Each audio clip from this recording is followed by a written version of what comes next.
Everyone, welcome back to Study Central. आज का हमारा टॉपिक बिजनेस स्टडीज या मैनेजमेंट का बहुत ही इंपॉर्टेंट टॉपिक होने वाला है, that is principle of management, वो भी फेयोल के द्वारा।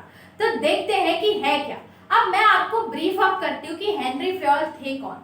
ये उनका अगर बोला जाए तो वो फ्रांस से थे। 1841 में वो बॉर्न हुए थे। 1860 में उन्होंने माइनिंग इंजीनियरिंग से उन्होंने डिग्री ली। उसके बाद वो एक कंपनी कोल माइनिंग में ज्वाइन कर लिए। जैसे ही वो कुछ टाइम काम करने के बाद वहां पे 1888 में वो कंपनी इंसॉल्वेंट हो जाती है। उसका मतलब ये है कि वो कंपनी के पास अब डेट नहीं बचते हैं कि वो कवर कर पाए, या उनके पास पैसे नहीं बचते, बोला जाए तो वो पूरी बंद होने के पैमाने पे आ जाती है। तो उस टाइम पे हेनरी फेयोल को वैसे तो उन्हें धीरे धीरे एक मैनेजिंग डायरेक्टर बना दिया गया था, जैसे ही उन्होंने कोल माइनिंग एंड इंजीनियरिंग से करके कंपनी ज्वाइन की थी। तो अब मैनेजिंग डायरेक्टर होने के कारण उन्होंने कुछ टेक्निक्स अपनाई और मैनेजमेंट की स्किल से उस कंपनी को वापस वो अच्छे तरीके से लेके आए। ये सारी स्किल्स उन्होंने जो अपनी कंपनी को from insolvent to maximum profit earning company बनाया, इसके लिए उन्होंने गाइडलाइंस लिखते गए कि कैसे उन्होंने टेक्निकल और मैनेजरियल स्किल्स को बाइंड अप एक साथ करके एक मैनेजमेंट ऑफ प्रिंसिपल बनाया और उस कंपनी को वापस खड़े किया। तो जब वो 30 साल में जब वो कंपनी को छोड़ रहे थे काम करने के बाद, तो कंपनी बहुत ही अच्छे पोजीशन पे थी।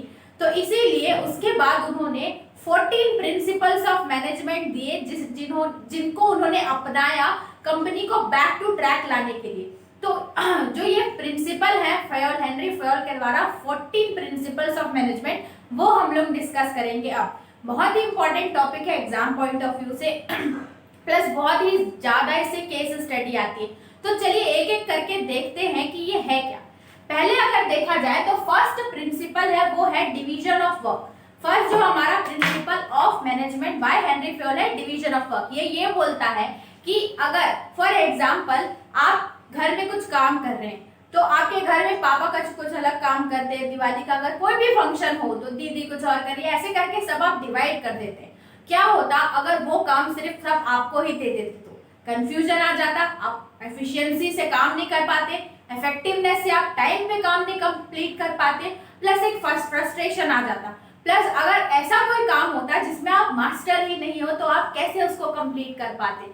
तो यही प्रिंसिपल बोलता है कि किसी भी ऑर्गेनाइजेशन में जो भी वर्क है, जैसे प्रोडक्ट रॉ मटेरियल से लेके असेंबल करने के लिए सिर्फ एक जन को नहीं देना चाहिए, अकॉर्डिंग टू उनके टेक्निकल स्किल, नॉलेज और मैनेजरियल स्किल्स के हिसाब से वर्क को डिवाइड करने देना। कोई पैकेजिंग में गुड है तो उसको पैकेजिंग डिपार्टमेंट, अकाउंटिंग में गुड है तो उसको पैकेजिंग नहीं देख सकते। अलग अलग हम जैसे ही वर्क देते हैं तो वो अपने फील्ड में मास्टर बन जाते हैं। अब मास्टर बन जाएंगे तो जो उनको टाइम लग रहा था, जो नॉन एफिशिएंट अगर उस पर्सन उस काम को करेगा, नॉन स्किल्ड पर्सन, तो वो ज्यादा टाइम लेगा, और स्किल्ड पर्सन उस काम को करेगा तो वो कम टाइम लेगा।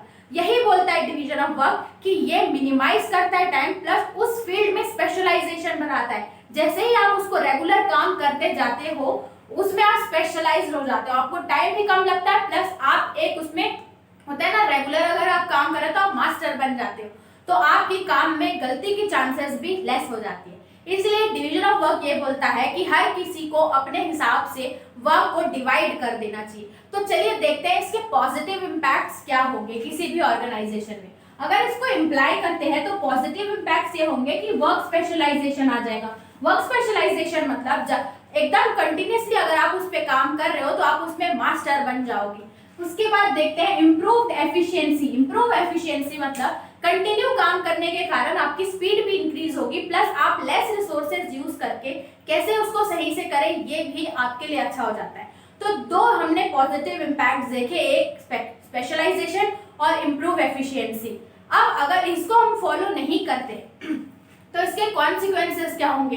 इफ नॉट फॉलोड तो कॉन्सिक्वेंसेस ये होंगे, इसका उल्टा ले लो, स्पेशलाइजेशन नहीं होगा, नॉन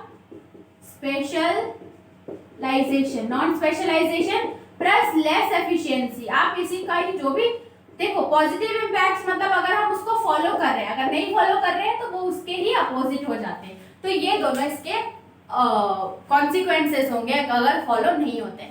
तो अब देखते हैं हम लोग नेक्स्ट है अथॉरिटी एंड रिस्पॉन्सिबिलिटी।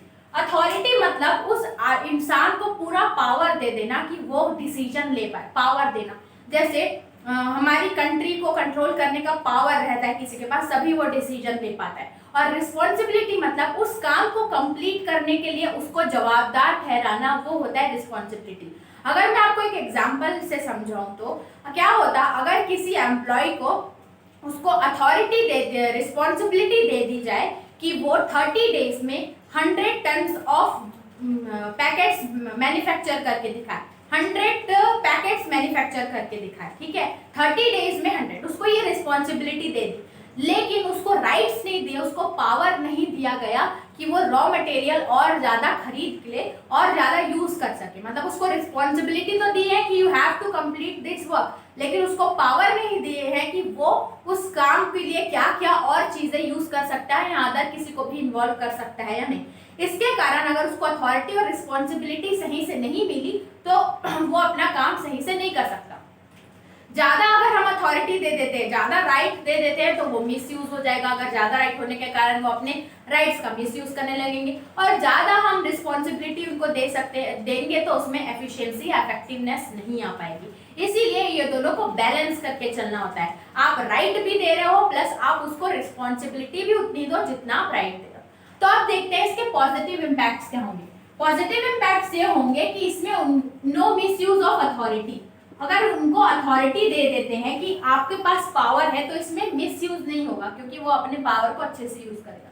फिर क्या होगा, रिस्पॉन्सिबिलिटीज ऑन टाइम। वो जो भी उनको काम दिया, अगर आप उनको रिस्पॉन्सिबिलिटी दे रहे हो तो वो उनकी ये रिस्पॉन्सिबिलिटी होगी कि वो सही टाइम पे काम कंप्लीट करके दे, इसीलिए वो रिस्पॉन्सिबली काम करेंगे। और इसके कॉन्सिक्वेंसेस क्या होंगे अगर हम लोग ये प्रिंसिपल फॉलो नहीं करते हैं तो।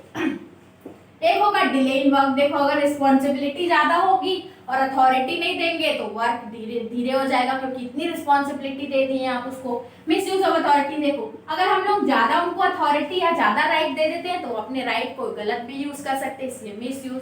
फिर आता है ओवर बर्डन ऑफ वर्क। ज्यादा ओवर रिस्पॉन्सिबिलिटी देने के कारण उनका जो भी काम है वो ओवर बर्डन भी हो सकता है, इतनी रिस्पॉन्सिबिलिटी अगर हम कोई एम्प्लॉय को देते हैं तो।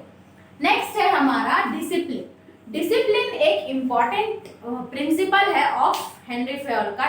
डिसिप्लिन मतलब आप सारे code of conduct, rules and regulations को सही से फॉलो कर रहे हो, आप सारी कमिटमेंट ऑर्गेनाइजेशन की टाइमली फॉलो कर रहे हो, आप अपना वर्क एकदम इफेक्टिवली एंड एफिशिएंटली कर रहे हो, और सारे जो भी ऑर्गेनाइजेशन ये सबऑर्डिनेट्स है उनके साथ कोऑर्डिनेट कर रहे हो।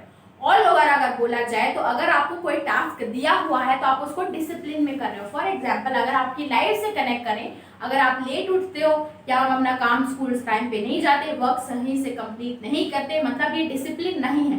आपको सारी चीजें डिसिप्लिन में करनी है, प्रॉपर वेल ड्रेस, सही पे टाइम, सही पे स्कूल। वैसे ही होता है वर्क में भी डिसिप्लिन होना जरूरी है। तो अब देखते हैं इसके पॉजिटिव इम्पैक्ट्स क्या होंगे।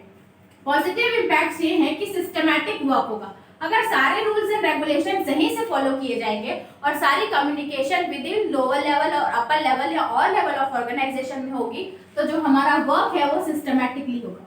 फिर इम्प्रूव एफिशिएंसी। अगर आप एफिशिएंट हो, अगर आप डिसिप्लिन में हो, टाइम पे सारे काम कर रहे हो तो ऑब्वियसली बात है एफिशिएंटली तो इम्प्रूव करेगा।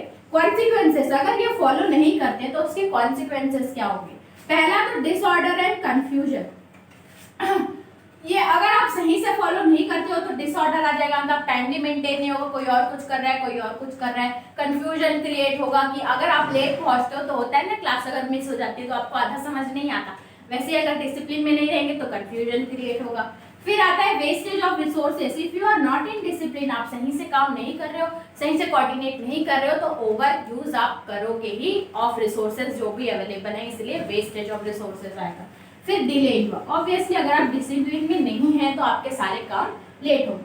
फिर आता है unity in command. Unity of command हमारा एक प्रिंसिपल है, वो ये बोलता है अगर एक एम्प्लॉय है तो उसको उस टाइम पे एक ही मैनेजर से कमांड मिलनी चाहिए। अगर दो मैनेजर उसको एक साथ कमांड देंगे तो वो कंफ्यूज हो जाएगा कि किसका काम पहले करना है या कौन सा काम ज़्यादा जरूरी है, या वो कंफ्यूज हो जाएगा कि उसको करना क्या था। फॉर एग्जाम्पल, अगर आपको कोई टीचर एक टाइम पे एक काम देती है तो आप जल्दी कर लोगे, और यही अगर उसी टाइम पे दोनों टीचर आके बोले कि आपको ये करना है तो आपको ये लगेगा कि कौन सा मैं पहले करूँ कौन सा बाद में करूँ, आप कंफ्यूज हो जाओगे। इसीलिए यूनिटी ऑफ कमांड ये बोलता है कि एक एम्प्लॉय को सिर्फ एक ही मैनेजर गाइड करेगा, ज़्यादा मैनेजर नहीं करेंगे।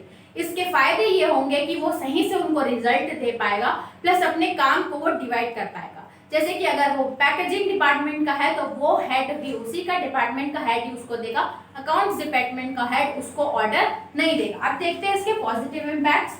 इसमें कंफ्यूजन नहीं होगा, अगर आपको एक ही जन कमांड कर रहा है तो आप क्लियर हो गए कि आपको क्या वर्क करना है।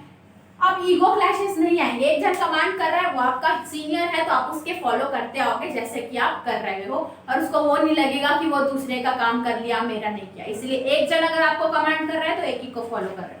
फिर इम्प्रूव इफेक्टिवनेस, अगर आपको एक ही से कमांड मिल रहा है तो आप टाइमली उनको वर्क कंप्लीट करके दोगे। कॉन्सिक्वेंसेस देते हैं, ईगो क्लैशेस आएगा अगर फॉलो नहीं करते तो। दो अगर एक वर्कर को एक टाइम पे कमांड देते हैं तो अगर वो किसी एक का पहले कर लेगा तो ईगो क्लैशेस आ सकते हैं। कंफ्यूजन क्रिएट होगा, डिफिकल्टी इन मेंटेनिंग डिसिप्लिन, वो डिसिप्लिन नहीं रख पाएगा, उसको ये लगेगा कि किसका काम पहले करो।